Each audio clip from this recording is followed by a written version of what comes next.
Muy bien. Mil bendiciones para todos de manera especial. Estamos listos para... Aunque no pueda ver estas obras.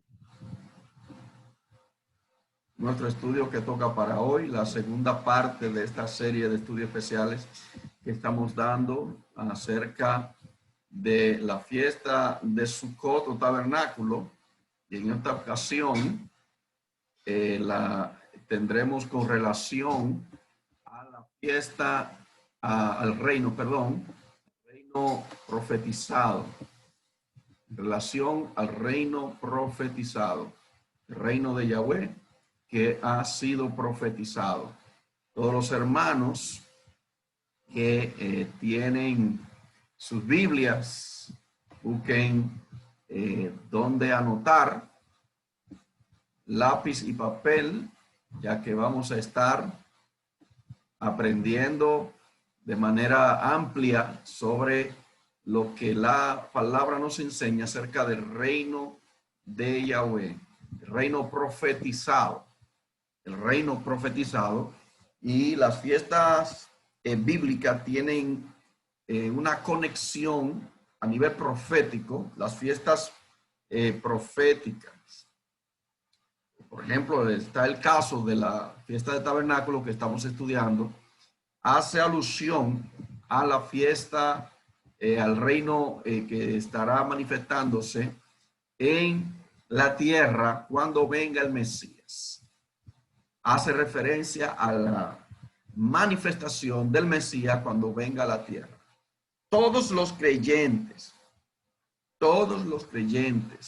en el Mesías que esperan su venida, todos los creyentes en el Mesías que esperan su venida, cuando logra entender estas fiestas, en el caso de la fiesta del tabernáculo, hay una entrega mayor.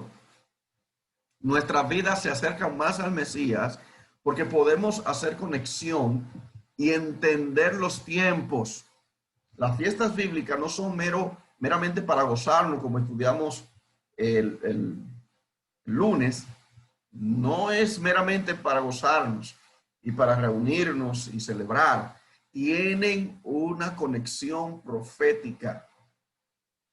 Cuando hablamos de profecía en la Biblia, estamos hablando de temas actuales, hermanos. Estamos hablando de temas actuales y de cumplimientos proféticos que se vinieron dando desde que vino el Mesías y que hoy en día siguen teniendo una gran función en nuestras vidas y cómo se van cumpliendo en la medida que va pasando el tiempo. Esas cosas nos ayudan mucho a afirmar nuestra fe, a dar lo mejor para nuestro Padre Celestial. Entonces, es bueno que estén preparados, listos para estudiar a fondo este tema y que usted pueda entenderlo. Es importante esta parte. El reino profetizado con lo que tiene que ver con las fiestas. Tenemos lo que es el periodo de los profetas. El periodo de los profetas. Los profetas de Israel anticipaban la llegada de un rey ideal que habría de cumplir a la perfección las promesas hechas a David. Que habría de cumplir a la perfección las promesas hechas a David. Noten algo importante, hermanos. Cuando hablamos del periodo de los profetas, nos trasladamos al Antiguo Testamento o el Tanaj, como le llamamos, como es su nombre en hebreo, el Tanaj, las Sagradas Escrituras. Cuando vamos analizando esas profecías que los profetas anunciaron relacionado al reino de Yahweh, es algo maravilloso porque increíblemente nosotros somos objeto de esa profecía. Somos objeto de esa profecía Y el protagonista de esa profecía es el Mesías mismo. Cuando se habla del reino de Yahweh, el reino de Yahweh tiene diferentes manifestaciones y se vino dando de manera particular, de manera especial. Pero en el tiempo en que estamos viviendo, vamos a ver cómo el reino se fue desarrollando y cómo se anunció. Primero, cómo se anunció y luego cómo se fue manifestando. Entonces es importante que usted sepa que esta profecía no están ahí por estar. Tienen un tremendo significado. Tienen un tremendo significado para nosotros como creyentes. Miren, por ejemplo, ¿qué dice Isaías capítulo 9? Isaías capítulo 9. El pueblo que andaba en tinieblas ha visto una luz brillante. Hay otra versión que dice ha visto gran luz. A los que habitaban en una tierra muy sombría, la luz le ha resplandecido. Tú has multiplicado a esa nación, le diste gran gozo. Se han alegrado delante de ti como se alegran en tiempo de cosecha, como se gozan cuando se reparten el botín, porque el yugo que cargaban y el palo en su espalda, la vara de sus capataces, tú las has quebrado como en el día de Madián o Midian. Verdaderamente, todas las botas que se ponían para marchar con estruendo y todos los mantos manchados de infamia se han entregado a las llamas, devorados por el fuego. Miren qué dice el verso 6. Porque un niño nos ha nacido, un hijo se nos ha dado, y la autoridad descansará sobre sus hombros. Le pondrán por nombre Pele Joe, el Gibor, Aviat Sar Shalom, o sea, admirable, consejero, poderoso, héroe, padre perpetuo, príncipe de paz. En otra versión dice Dios fuerte, Padre eterno, príncipe de paz. En señal de abundante autoridad y de paz sin límites, sobre el trono y el reino de David, para que sea firmemente establecido en justicia y equidad, ahora y para siempre. El celo de Yahweh de los ejércitos hará que suceda esto. Tremenda, tremenda profecía. Ahí en el verso 6, cuando dice, porque un niño nos ha nacido, un hijo se nos ha dado, se está refiriendo al nacimiento del Mesías. No es casualidad que esto haga referencia a lo que es la celebración de fiesta, de alegría, el gozo que representa el reino de Dios. Y como habíamos estudiado en la clase anterior, en el estudio anterior, el nacimiento del Mesías, que se da en una época de otoño, en una fiesta especial llamada tabernáculo, la que estamos celebrando estos días. Esta fiesta entonces dio un cumplimiento profético en el nacimiento del Mesías, el príncipe de paz, aquel donde dice, y la autoridad descansará sobre sus hombros, le pondrán por nombre admirable, consejero, poderoso, héroe, Padre eterno, príncipe de paz. Esto es, hermano, una gran alusión a nuestro rey, En este reino en el que nosotros estamos, tenemos un rey y ese rey fue profetizado en el periodo de los profetas. Entonces, es importante que nos demos cuenta de que el Mesías fue anunciado con punto y coma, con todo detalle de cómo se iba a manifestar, cuál iba a ser su función y qué gran bienaventuranza era, porque dice que el pueblo que andaba en tinieblas vio gran luz. ¿Cuál era ese pueblo que andaba en tinieblas que vio gran luz? El pueblo de Israel, las ovejas perdidas de la casa de Israel, y eso incluía a todas las tribus, 12 tribus de Israel que ya estaban mezcladas en el mundo entero. ¿Significa eso que para los gentiles que no tenían que ver nada con Israel no había salvación? No, no significa eso.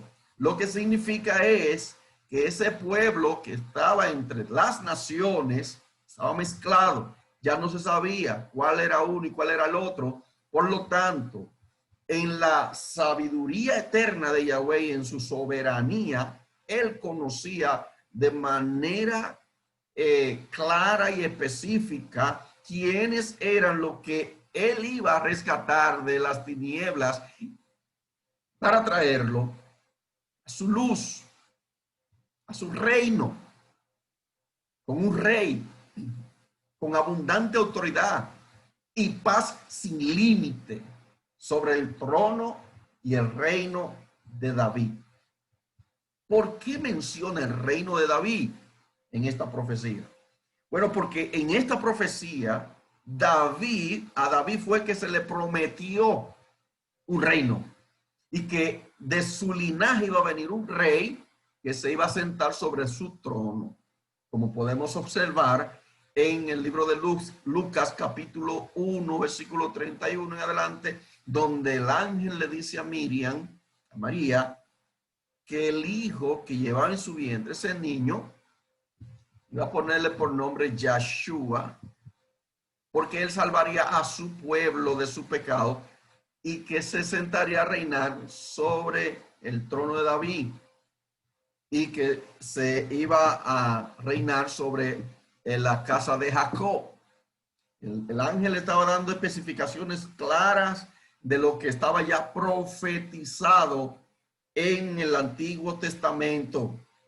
Ya le estaba dando claras especificaciones de una manera contundente y que no hay manera de eludir, no hay manera de quitar estas profecías y que su cumplimiento no se diera. Y así sucedió. Tal como estaba escrito, la palabra de Dios se cumplió cientos de años después, porque el niño nació y apareció en ese día especial. Su nombre es Yeshua, Rey de las Naciones. Su nombre es Yeshua. Para los que no saben lo que significa Yeshua, los hermanos antiguos me van a disculpar por la explicación de Yeshua, porque ya ustedes la conocen hasta la saciedad. Pero hay hermanitos nuevos que todavía no saben mucho sobre esto y les voy a pedir que me excusen a los hermanos antiguos, para no decirle viejos. Acá tenemos lo que es Yeshua, que significa Yahweh salva. Yahweh salva. La palabra Yah o el nombre Yah es el apócope o la abreviatura del nombre de Yahweh. Yahweh. La palabra Shua es salvación, de donde viene la palabra Oshia o Oseas, que también significa salvador. Yahshua es el salvador de su pueblo, de su pueblo. Yahshua vino a buscar a sus ovejas, tal como se prometió en la antigüedad a los patriarcas Abraham, Isaac y Jacob, que vendría uno de su linaje que iba a reinar y que por medio de esa simiente serían benditas todas las familias de la tierra. Todas las familias de la tierra, refiriéndose a los creyentes en el Mesías que vendrían por medio de él. Incluso el mundo entero recibe bendición, aparte de lo que es la salvación, por medio del evangelio. Existe una gran bendición aún sobre los inconversos que se manifiesta por medio del evangelio, aunque ellos no sean salvos. Pero cuando se habla del pueblo de Dios, el asunto es grandísimo, porque es una promesa que cae sobre aquellos que creen en el Mesías, el Rey de las naciones. ¿Qué son entonces los profetas? Es bueno explicar un poquito sobre esto. ¿Qué son los profetas? Los profetas del Antiguo Testamento son básicamente mensajeros de Elohim, o sea, Dios, la boca de Yahweh proclamando su palabra.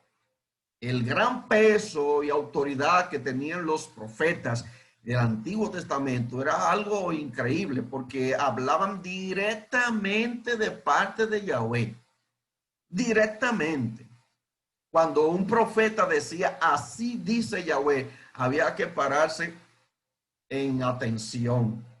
Había que abrir los oídos porque Yahweh iba a hablar. No como los profetas o muchos profetas de hoy en día que se autodenominan profetas y que comienzan a usar el nombre de Dios en vano, diciendo montones de profecías, las cuales que ni se cumplen y las que suelen aparentemente cumplirse, vienen siendo ciertas, a veces hasta profecías lógicas.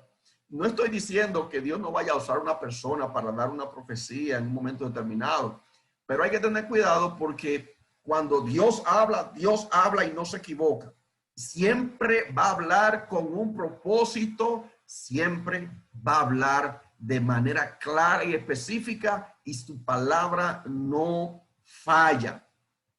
Entonces, cuando hablamos de los profetas del Antiguo Testamento, es algo de mucha importancia. Por ejemplo, dice segunda de Pedro 1:19, también tenemos la palabra profética que es aún más firme y hacen bien en estar atentos a ella, como a una antorcha que alumbra en lugar oscuro hasta que amanezca el día y el lucero de la mañana salga en sus corazones.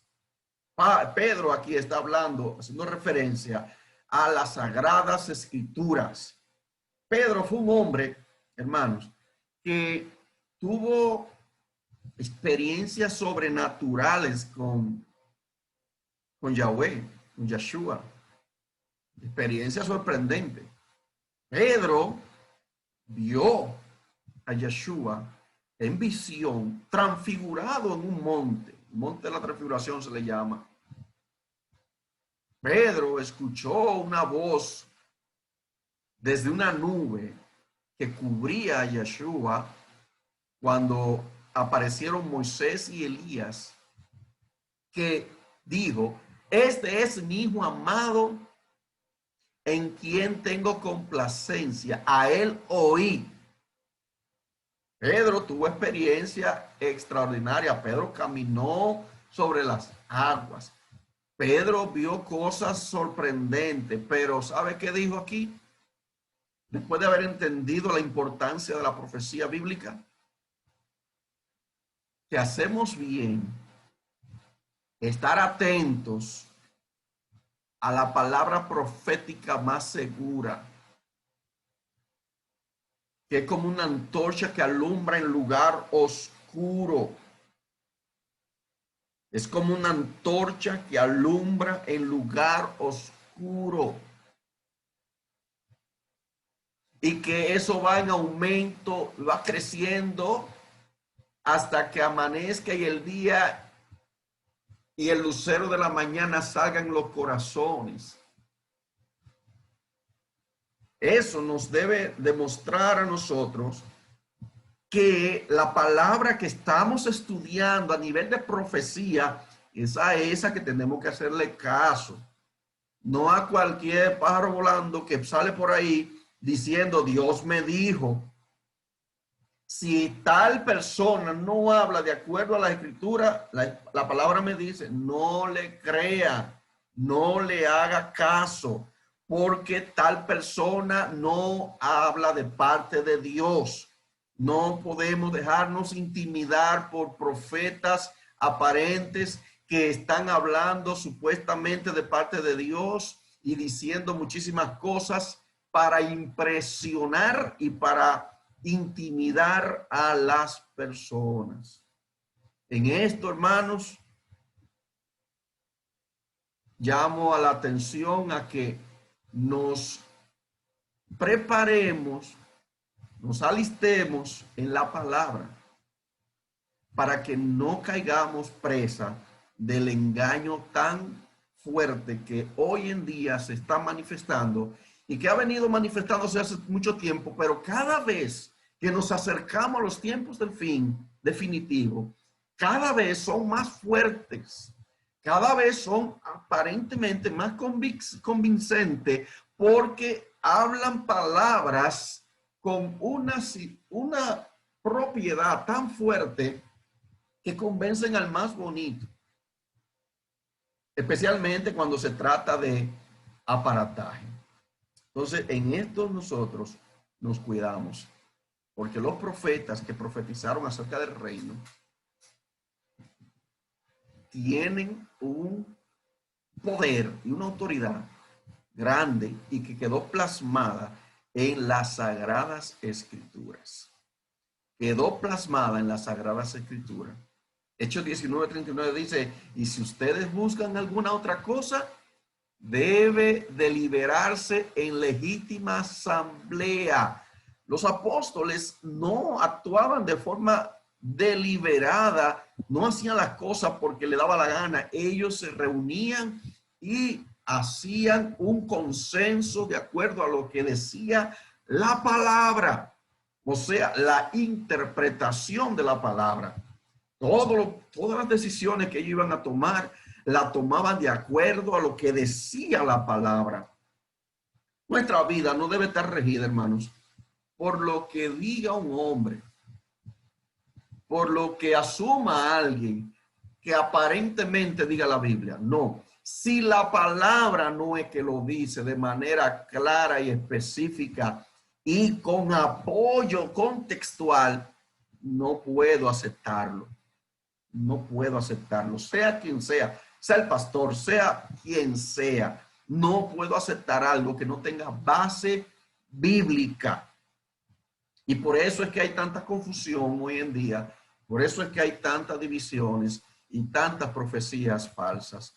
¿Por qué? Porque la gente asume lo que diga un hombre porque esa persona tenga cierta autoridad eclesiástica, o porque esa persona tenga cierto grado teológico, o porque sea una persona que tenga un arrastre internacional y mundial. Ya lo que esa persona diga hay que creerlo. No importa de dónde salga esa palabra, tiene que estar a las Sagradas Escrituras. Tiene que estar amarrada a las Sagradas Escrituras.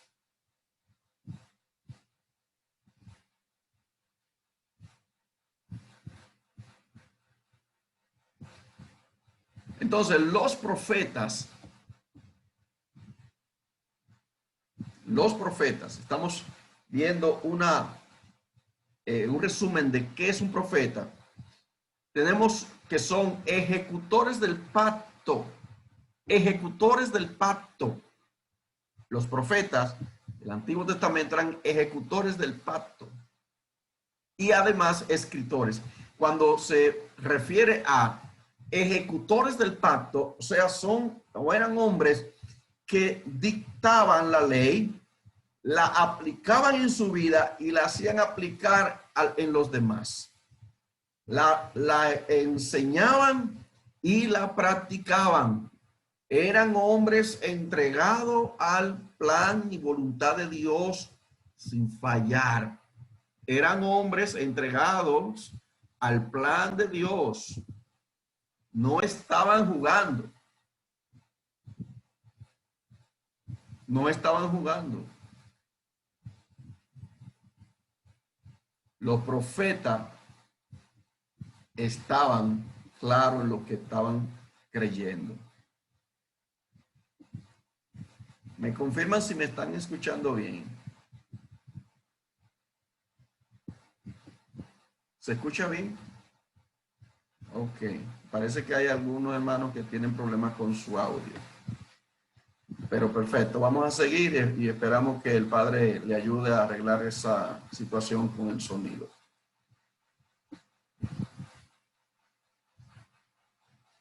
Los profetas también eran escritores. Escribieron la palabra de Dios. Lo que Dios les revelaba por su espíritu, ellos lo escribían. Y hay algo muy importante, hermanos, con relación a los profetas del Antiguo Testamento. Los profetas del Antiguo Testamento recibían revelación divina,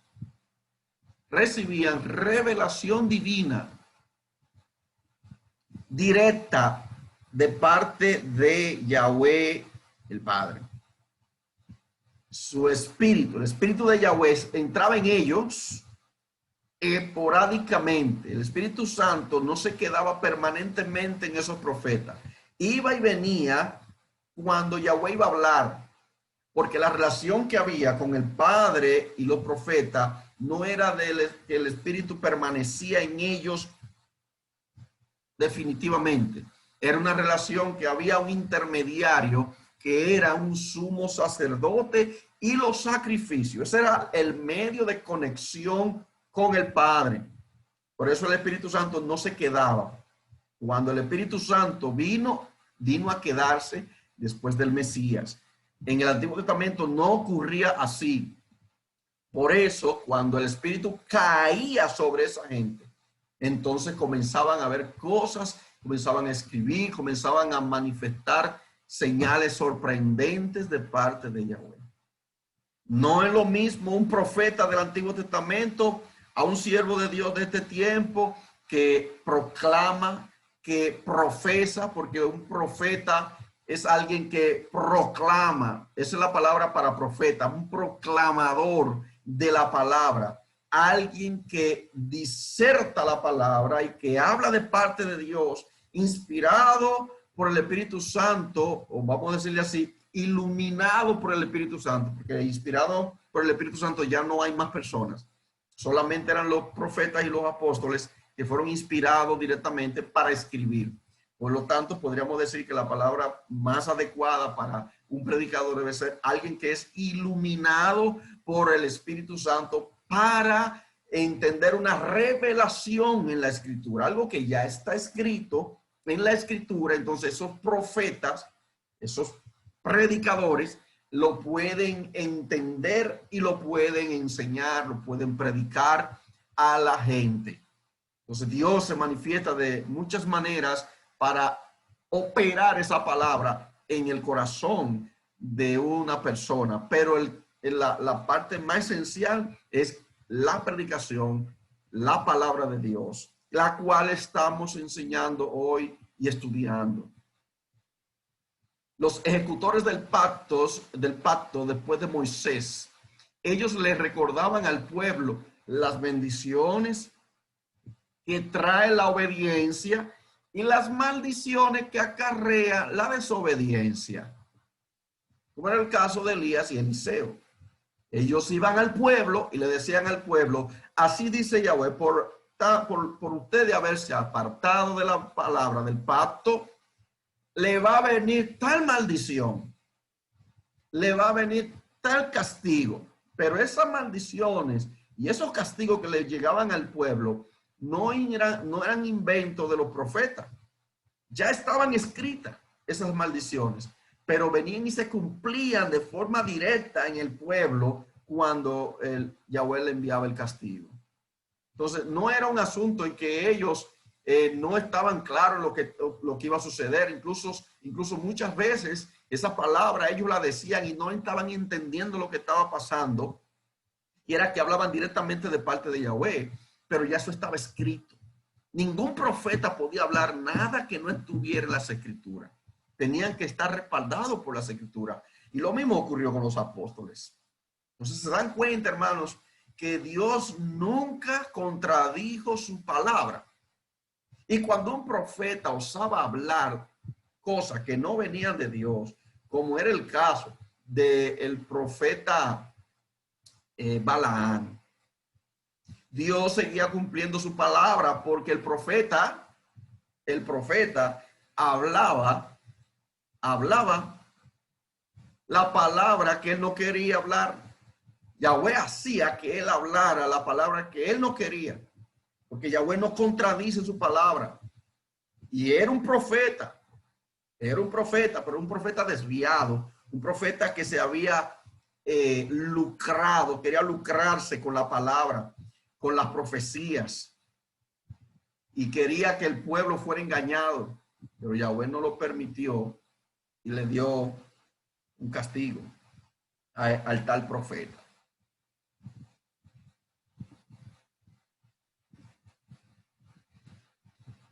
¿Qué pasó en el siglo 8 antes de Cristo? Comienzan sus escritos. Tenemos profetas como Jonás, Amós y Oseas, que profetizaron y escribieron al reino del norte. Al reino del norte. ¿Quién es el reino del norte? ¿Quién era el reino del norte? Las 10 tribus del reino del norte en Samaria. En Samaria. Esas tribus se apartaron de Dios y se fueron tras la idolatría, adoraron dioses falsos de las naciones y Dios le mandó mensaje a través de estos profetas. Los demás en el reino del sur, como Ezequiel y Daniel. ¿Quién era el reino del sur? El reino del sur era Judá y Benjamín. Judá y Benjamín. Durante el exilio a Babilonia, porque Judá y Benjamín también pecaron, también se apartaron de los mandamientos de Dios, violaron también el pacto, pero Dios tuvo más misericordia de Judá porque no lo exterminó, no lo destruyó por completo, pero el reino del norte sí lo destruyó por completo, lo desapareció del mapa, a pesar de que tenían un pacto, una promesa por un pacto hecho a Abraham, pero eso lo vamos a ir viendo en la medida que vayamos avanzando, cómo Dios vino cumpliendo su promesa a los patriarcas a pesar de haber destruido al pueblo. Que Dios no falla su promesa, hermanos. Tenemos a Ageo, Zacarías y Malaquías después del exilio, los demás antes del exilio. Los profetas que profetizaron durante, antes y después del exilio, ahí lo tenemos en las Sagradas Escrituras. Dios mandaba a hombres para que le advirtieran al pueblo. ¿Usted cree, hermano, que Dios nos sigue hablando a través de su palabra a su pueblo? Y todo viene cayendo como si fuera en ese tiempo, como si estuviera hablando a nosotros. La palabra que se le dijo a ellos en ese tiempo viene a caer sobre nosotros de la misma manera. Porque el pueblo, a pesar de todo, sigue haciendo lo malo delante de Yahweh en muchos sentidos. Y por eso nosotros necesitamos entender las escrituras para saber lo que nos enseñan los profetas, lo que nos está diciendo la escritura, cómo se vienen cumpliendo los tiempos y cómo debemos de vivir delante de Yahweh, porque entonces muchas veces vienen consecuencias que nosotros no entendemos por qué, pero están ligadas a las Sagradas Escrituras, queridos hermanos. Están ligadas a las Sagradas Escrituras. El mensaje de los profetas de Israel. ¿Cuál era el mensaje de los profetas de Israel? Se concentraban en el pueblo de Dios. Denunciaban lo que Israel había hecho con la ley de Dios. y la religión sin sentido. Que se habían formado religiones. Desde la antigüedad, los hombres vienen formando religiones a su medida, como bien le parece. Los hombres han venido tomando la palabra de Dios y adaptándola a su conveniencia, interpretándola a su modo. Y entonces eso trae como consecuencia que los profetas se levantaban y denunciaban a Israel y lo que hacían en contra de la ley. Y hoy sucede igual.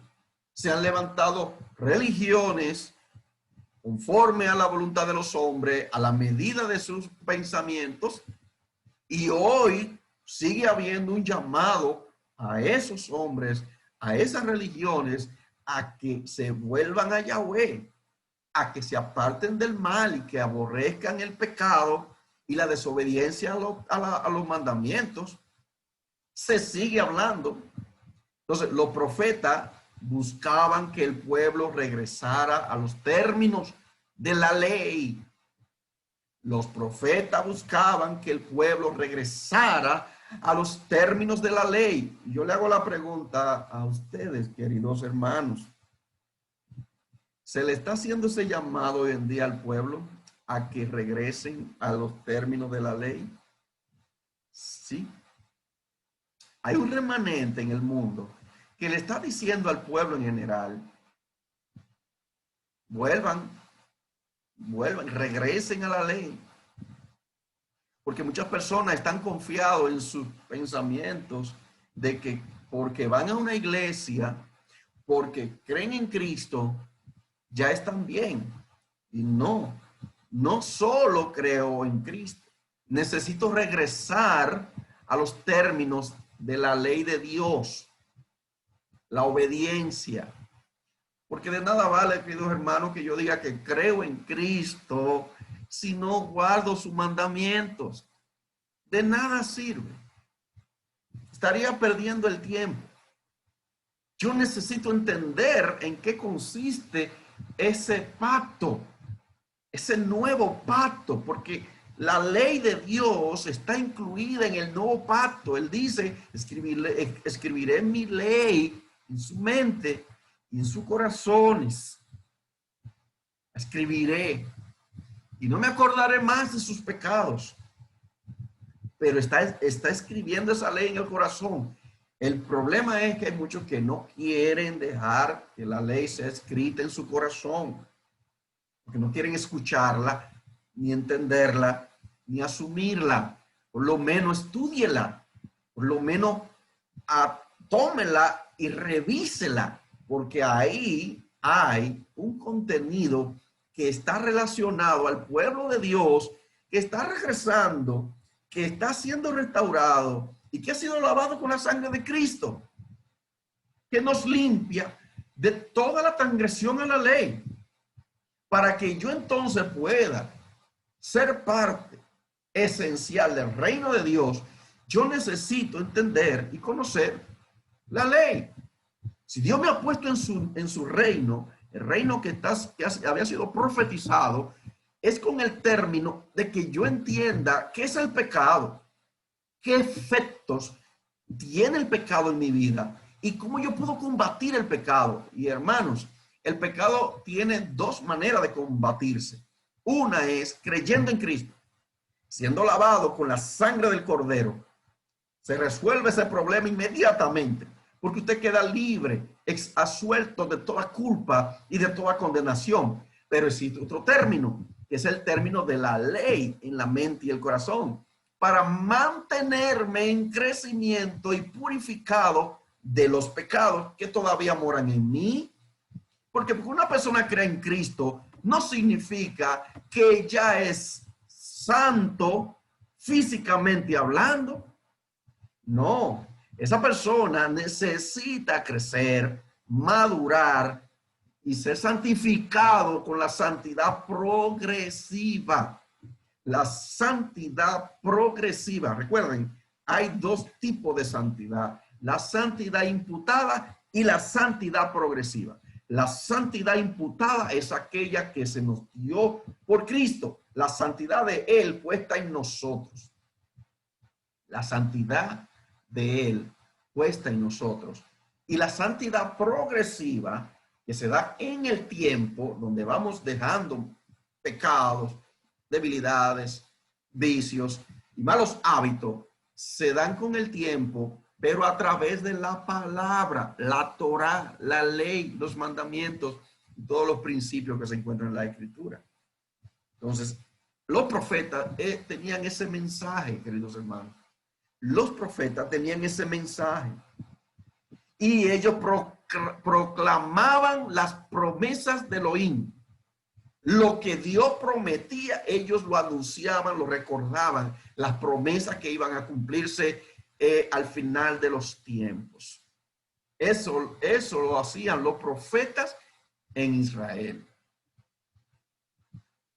Ellos proclamaban todo eso. La adoración del exilio a la restauración. Ellos también proclamaban en ese sentido, que había una restauración después del exilio. El pueblo de Dios salió del exilio, pero lamentablemente, hermanos, lamentablemente todavía hay mucho pueblo de Dios en el exilio. ¿Qué significa el exilio? Fuera del pueblo, fuera del reino, en otras naciones, en cuanto a lo espiritual. Porque ya no necesitamos reunirnos en una ciudad, en un país determinado, en una tierra específica. Ya no. El exilio que existe ahora es un exilio espiritual, es un exilio de la esclavitud del mundo y el pecado y Satanás que tiene al pueblo de Dios, o lo quiere tener esclavizado como cuando estaban en Egipto o en Babilonia. Si usted es libre en el Mesías, ya no tiene que estar en el exilio. En cuanto a lo espiritual, en cuanto a lo físico, todavía estamos en un exilio porque el reino de Dios no se ha manifestado por completo todavía. El reino de Dios se ha manifestado en un sentido, pero todavía no se ha concretizado por completo. Todavía hay un exilio en sí, pero los que están en el exilio porque no se han arrepentido, eso están en una condición bastante crítica. Están en una condición de lejanía de Dios, apartados de Dios. Es el exilio que existe hoy en día. Pero hay un remanente. Mire qué dice la Escritura acerca de ese remanente y cómo se profetizó sobre él.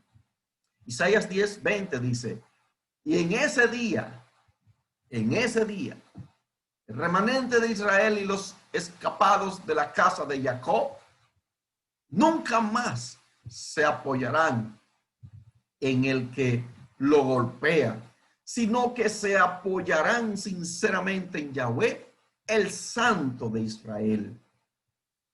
Solo un remanente volverá. Oiga esa partecita, hermano. Solo un remanente volverá. Solo un remanente de Jacob volverá al Elohim fuerte. Un remanente del pueblo de Dios. No todos se van a salvar. Hay un remanente. ¿Qué cantidad? No lo sabemos. ¿Dónde se encuentra? Tampoco. Sí sabemos que están en toda parte del mundo. Hay una gran multitud, pero en comparación, hermanos, en comparación con el mundo y la cantidad de personas que existen, es un pequeño remanente. Es un remanente.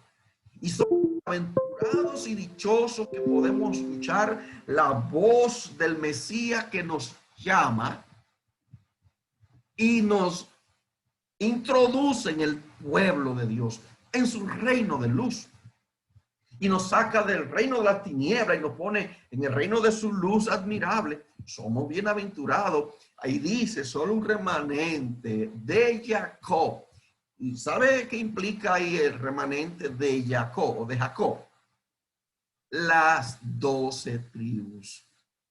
Las 12 tribus de Israel.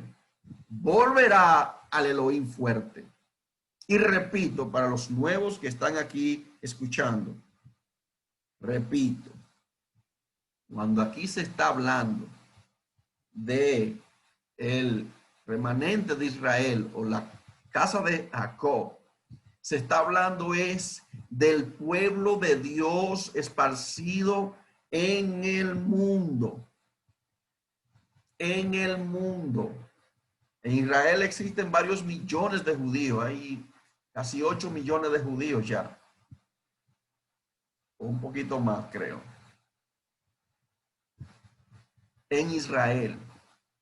Pero fuera de Israel hay más judíos. Pero de esto no se trata solo de los judíos.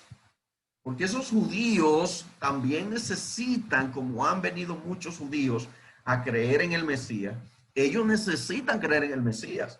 Hay un remanente del pueblo judío que va a creer y que va a ser salvo. Y hay un remanente del pueblo cristiano que va a creer de verdad y va a ser salvo.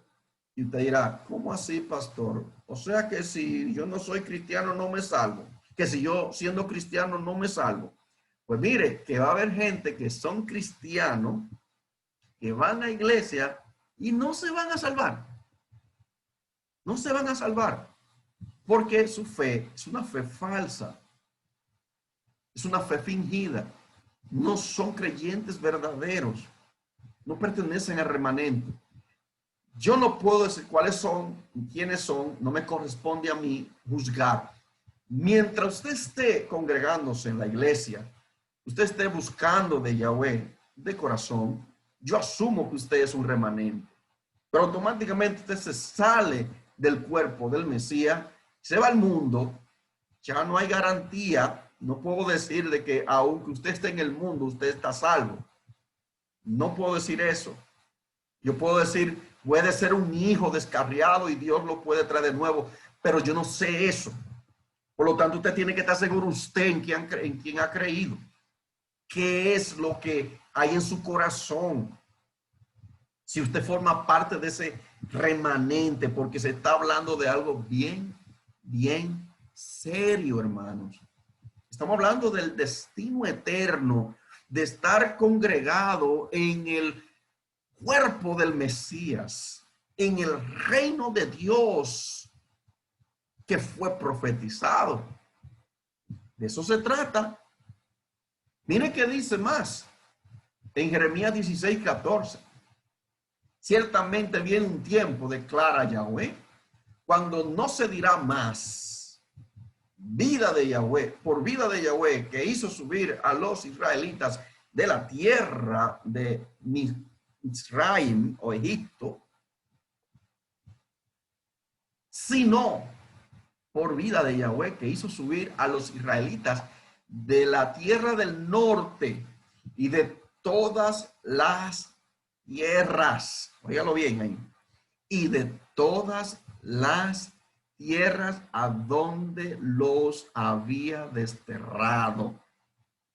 Pues los traeré de nuevo a su suelo, el cual di a sus padres. Aquí en esta profecía estamos viendo un cumplimiento parcial y a la vez total. ¿Por qué parcial? Porque ciertamente hubo un remanente que volvió a Israel y creyó en el Mesías. Pero al final hay un remanente que va a volver y se va a unir y va a ser congregado en su suelo. ¿Cuál suelo? El que se le dio a los padres. No simplemente la tierra de Israel, la tierra santa, hermanos. Esa parte importante, y la vamos a ir entendiendo poco a poco, está hablando aquí de un suelo, de un territorio donde se va a congregar el pueblo de Dios. ¿Y cuál es ese territorio? Pues usted se va a ir dando cuenta en el transcurso de qué territorio está hablando, porque esta profecía tiene un cumplimiento parcial y un cumplimiento total. Pero lo importante aquí señalar es que él los recoge. Yahweh los recoge de toda la tierra de donde él lo echó, donde lo desterró. Ese pueblo que se había convertido en gentiles, que dejó de ser pueblo, volvió a ser pueblo, hermanos. Volvió a ser pueblo a través de los tiempos. Después que pasaron los siglos, Yahweh comenzó a cumplir su promesa que había sido profetizada. Tenemos lo que es el siervo de Dios. El siervo de Dios, según Isaías 44. A nivel profético también. Mire qué dice. Y ahora escucha, oh Jacob, mi servidor, oh Israel, a quien yo escogí. Miren a quién se está refiriendo. Yahweh aquí se está refiriendo a Israel. Él le llama mi escogido, mi servidor. Pero mire que sigue diciendo. Así dijo Yahweh, tu hacedor, tu creador, que te ha ayudado desde que naciste. No temas, mi servidor, Jacob, Yeshurun, a quien yo escogí. Pero mire qué dice ahora el verso 45, porque esto es un verso de alusión que se está refiriendo a Israel. Pero mire qué dice el 45. Y ahora Yahweh, el que me formó en el vientre para ser su siervo, ha resuelto hacer que Jacob vuelva a él. Lo repito. Y ahora Yahweh, el que me formó en el vientre para ser su siervo, ha resuelto hacer que Jacob vuelva a él, para que Israel le sea restaurado. Y a mí se me ha honrado a la vista de Yahweh, mi Elohim, ha sido mi fortaleza, porque él dijo, poca cosa es que tú seas mi siervo, para lo cual levanto a las tribus de Jacob y restauro a los sobrevivientes de Israel. Te pondré también como luz para las naciones, para que mi salvación llegue hasta los extremos de la tierra, o sea, hasta Verón. Hasta Verón. ¿Sabe de quién está hablando aquí en esos versículos del verso 5 y 6? De Yeshua. De Yeshua.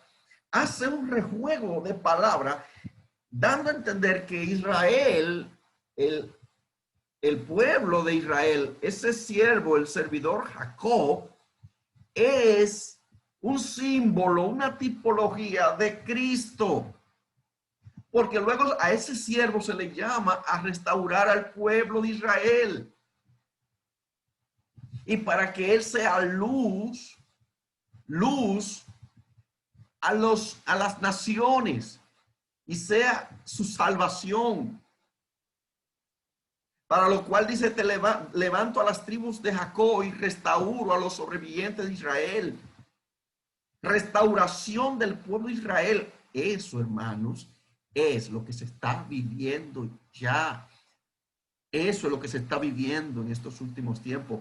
Restauración de Israel. Las verdades bíblicas están fluyendo. Gente se están acercando. Están volviendo a las sendas antiguas. ¿Cuáles son las sendas antiguas? ¿Cuál usted cree que sean las sendas antiguas de las que habló el profeta Jeremías? ¿Cuáles son? Las sendas antiguas son la Torá, los mandamientos.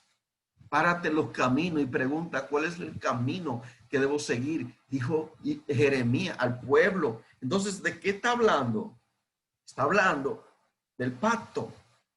Está hablando de los mandatos de Dios. Pero aquí el siervo de Dios es, como lo ven ahí, Yeshua es el siervo de Dios. Yeshua es el siervo sufriente, el que dio su vida por su pueblo, para restaurarlo, para levantarlo. Miren cómo las profecías bíblicas cogen sentido cuando entendemos sobre Israel. Hermanos, y les he dicho en otras ocasiones, Israel es el pueblo de Dios, pero estamos hablando de Israel restaurado, que está compuesto, porque algunos podrían preguntarme, pero pastor, pero Israel es el pueblo judío que está allá en el Medio Oriente. ¿Es el Israel de que está hablando Isaías aquí? ¿O no? Yo le preguntaría, ¿cuántas tribus conforman a Israel en esa profecía? Esa casa de Jacob, ese servidor Jacob del que está hablando ahí, ¿cuántas tribus eran? 12, ¿verdad? 12. Y entonces, ese Israel que está siendo restaurado, ¿dónde está?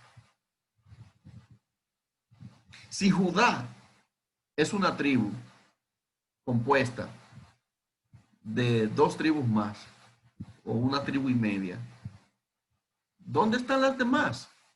Ya ustedes saben la respuesta, la mayoría. Pero la pregunta es, entonces, si Judá, los judíos, son un pueblo de Dios, y entonces los demás, los que creen en Cristo, ¿qué son?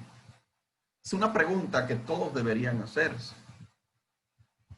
Si están los judíos, están los cristianos que creen en Cristo, que han sido lavados con la sangre de Cristo, ¿cuál de los 2 pueblos se salva? ¿Cuál de los 2 pueblos es el pueblo escogido? Dios, hermanos, Dios no tiene 2 pueblos. Dios ha hecho de esos 2 pueblos uno. Y ha derribado la pared intermedia de separación y ha hecho de los 2 pueblos que estaban divididos, que eran casa de Israel y casa de Judá, de los 2 pueblos hizo un solo pueblo. Por eso, el judío que necesita entrar en pacto con Dios necesita creer en el Mesías. El cristiano que necesita entrar en pacto con Dios necesita la Torá. ¿Está entendiendo eso, hermanos? Necesita la Torá, necesita la ley para complementar lo que es un remanente escogido por gracia. Porque estar restaurado significa, hermanos, obediencia. Volver a los principios de la Torá, de la palabra, y vivir por la gracia para ser salvo. Esa es la esencia del Evangelio. Esa es la esencia del Evangelio. También un nuevo templo. Un nuevo templo. El final del libro de Ezequiel concluye describiendo un nuevo templo. Ezequiel 40 al 48. Son 8 capítulos, hace referencia a un templo. Entonces, ¿quién es ese templo? Yeshua es el templo de Yahweh. Es símbolo de una nueva creación. Hermanos, ya no necesitamos un templo físico de piedras ni de oro. No lo necesitamos. Ya no necesitamos un pedazo de tierra donde mora la presencia de Yahweh. Ya no lo necesitamos. Solamente necesitas a Yeshua, que es el templo de Dios, y tú te conviertes en un templo de Dios también por medio de Yeshua, por el Espíritu Santo que fue dado. ¿No dice la Escritura que nosotros somos templo del Dios viviente, que el Espíritu Santo habita en nosotros? El Espíritu de Cristo habita en nosotros. Es ese templo al que se está haciendo referencia en Ezequiel 40 al 48, no a un templo físico. Aunque el templo físico tuvo una función y desempeñó una función y era importante, y la profecía del Antiguo Testamento hace alusión a ese templo, pero es simbólicamente cuando se trata de profecía del futuro, de restauración y de lo que iba a suceder para el pueblo de Yahweh por medio del Mesías después de su manifestación. Es símbolo, hermano. Es un templo espiritual, piedras vivas que están siendo edificadas encima de un fundamento establecido por medio del Mesías y los apóstoles. El Mesías como la piedra angular, como la piedra principal del ángulo en el cual todo el edificio está siendo edificado, y los apóstoles encima o de acuerdo a la medida de la vida del Mesías y de su enseñanza. Es de eso, hermano, que se está tratando el tema del templo, que es parte también de lo que es la manifestación del reino de Dios. Es un edificio, estamos edificados, mire cómo dice ahí, sobre el fundamento de los apóstoles. Eso se encuentra en en Efesios capítulo 2, edificados sobre el fundamento de los apóstoles y profetas. Mire el fundamento de la fe, el fundamento que el redil de salvación proclama es este, hermano. Este es el fundamento que el redil de salvación proclama. El fundamento de los apóstoles y profetas, siendo la principal piedra del ángulo, Yeshua mismo. Yeshua mismo. No existe otro fundamento, hermano. No hay fundamento de hombres. No hay fundamento de pastores. No hay fundamento de apóstoles y profetas de hoy en día. El fundamento nuestro es el de los apóstoles de Cristo y los profetas escriturales. No existe otro fundamento. Cualquiera que ponga un fundamento encima de otra cosa está frito. No podrá sostenerse en pie en el día malo. No podrá, porque el fundamento está plantado, está claro y especificado. No existe otra manera, hermanos. No existe. Y es importante que tengamos esto bien claro, porque el edificio que está siendo construido empezó a ser construido cuando vino Cristo. Cuando vino Cristo. Las profecías se empezaron a cumplir desde ese momento, de forma clara y específica. Edificando el cuerpo de Yeshua, el tabernáculo y templo de Yahweh. Eso somos nosotros, hermanos. ¿Es usted templo de Yahweh? ¿Está usted siendo edificado en ese fundamento tan hermoso que está corriendo, que está moviéndose en todas partes del mundo, en todo lugar? Los que adoran en espíritu y en verdad. ¿Es usted parte de ese cuerpo, de ese templo? Se llama el cuerpo del Mesías, el tabernáculo de Dios, tabernáculo de Yahweh. Esperamos que sí. Tenemos también un nuevo pacto. Jeremías 31:31, ya ustedes lo conocen. Miren, viene un tiempo, declara Yahweh, cuando haré una nueva alianza con la casa de Israel y con la casa de Judá. Ahí lo tienen los dos pueblos. Los dos pueblos que vienen siendo el Israel de Dios.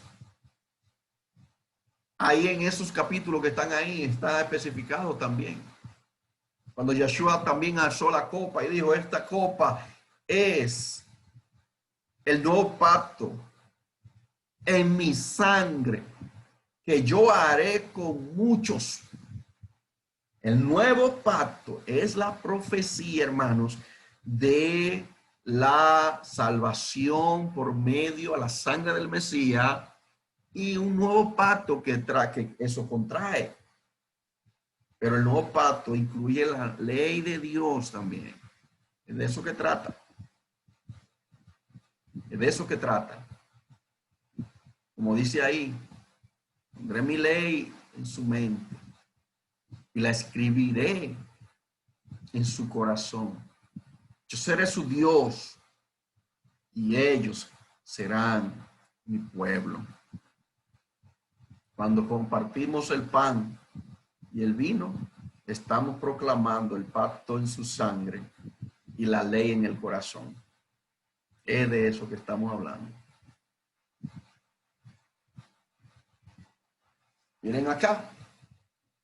Si estamos hablando de profecías sobre el reino, y lo que iba a suceder cuando el Mesías viniera, en el Nuevo Testamento encontramos también. Zacarías lo profetizó. El papá de Juan el Bautista. Oiga, ¿qué dice? Zacarías, su padre, se llenó del espíritu de santidad y profetizó diciendo, oiga bien, un sacerdote profetizando. Bendito sea Yahweh, el Elohim de Israel, porque ha visitado y ha redimido a su pueblo. Oiga eso.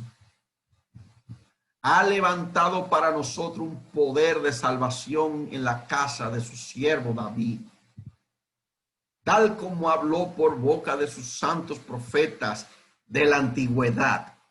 ¿Escuchó eso? Por sus santos profetas de la antigüedad.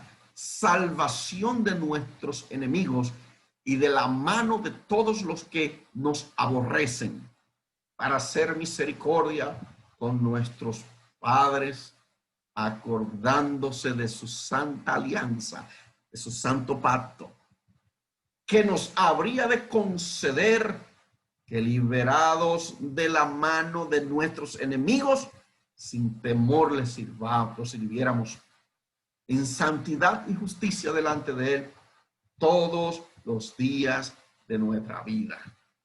Tremenda profecía que dio Zacarías, haciendo alusión a la redención de lo que se había manifestado, de lo que venía en camino, con Juan el Bautista como el que preparó el camino al Mesías. Recibió por medio del Espíritu Santo una revelación profunda de la restauración y liberación de su pueblo Israel, en cuanto a lo que fue la promesa que se le dio a los padres, que fue anunciada por medio de los profetas. Ese cumplimiento, hermano, de eso que estamos hablando, y que hoy usted y yo estamos siendo beneficiados con esa profecía, hermano. Usted se puede imaginar el peso y el poder que tiene eso. Usted se lo puede imaginar. Algo extremadamente sorprendente. Y finalmente, también Simeón lo profetizó.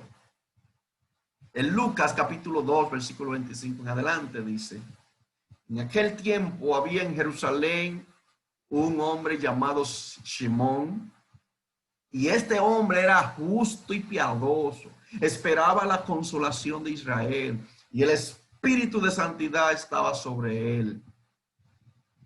A él le había revelado el espíritu de santidad que no vería la muerte antes que viera al Mesías de Yahweh.